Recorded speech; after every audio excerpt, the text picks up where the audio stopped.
Taking a look at our first reading from William F. Buckley's God and Man at Yale.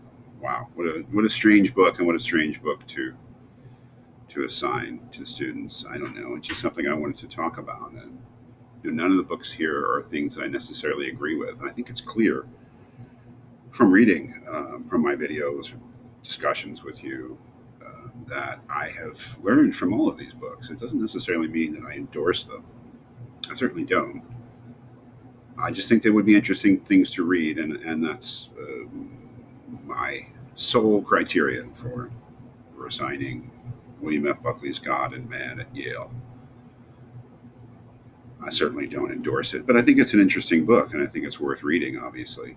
I think Buckley is worth reading. Buckley is worth thinking about. You guys probably don't know who William F. Buckley was. William F. Buckley was a kind of a public intellectual, and he was the most visible conservative, I think, in the 60s, 70s, 80s. He had a he had a talk show on PBS for many years called Firing Line, and he'd write op-eds, opinion pieces. There's a famous debate that he had with with James Baldwin in Oxford, 1965, which is really something that's worth looking at.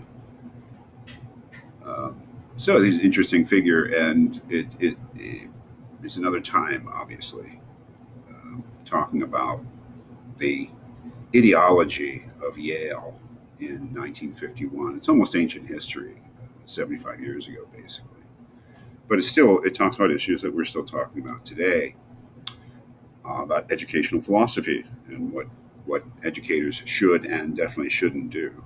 So it's actually quite timely. What am I talking about? This is very timely. Whatever you think of the issue, this is timeless stuff. In any case, keeping this short, the first thing we learn is Buckley telling us, the reader, how he thought when he arrived at Yale. And that's important. He says, I'd always been taught, and experience had fortified the teachings, that an active faith in God and a rigid adherence to Christian principles are the most powerful influences toward the good life. I also believed, with only a scanty knowledge of economics, that free enterprise and limited government had served this country well and would probably continue to do so in the future. Which is to say, these are the sort of two rocks of his education prior to Yale: a belief in Christian principles and that they were powerful influence towards the good life, and a belief in free enterprise, capitalism, what he later will call individualism. And his point here in the rest of the preface is that the Board of Trustees of Yale, who are ultimately responsible for the school, run the school, and the alumni of Yale, to whom the Board of Trustees are beholden, pretty much agree with him. Right? He says, I contended that the trustees of Yale, along with the vast majority of alumni, so alumni is the graduates of Yale. Alumnus would be a single graduate. Alumni is the plural, Latin. The vast majority of the alumni, the graduates of Yale, are committed to the desirability of fostering both a belief in God and a recognition of the merits of our economic system. Okay, so if the Board of Trustees believes that this is what Yale should do, and the alumni believe that this is what Yale should do, then something follows, right? He says, I therefore concluded that as our educational overseers, it was the clear responsibility of the trustees to guide the teaching at Yale towards those ends.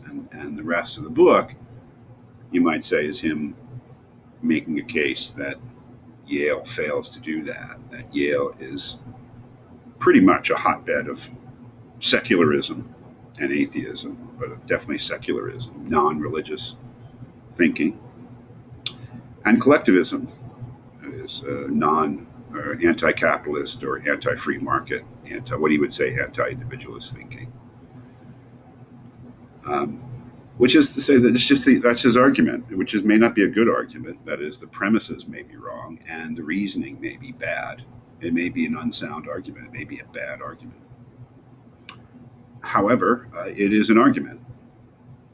That is, that the general teaching of a school Shouldn't be. It doesn't have to be doctrinaire, but the general teaching of the school should reflect the values of the people who run the school and control the school, and it's not. It's a quite an interesting thesis. I don't know ultimately what I think of it, um, but it brings up some interesting questions about the philosophy of education, obvious questions about academic freedom on the part, especially on the part of professors, and really what an educational institution is supposed to be for.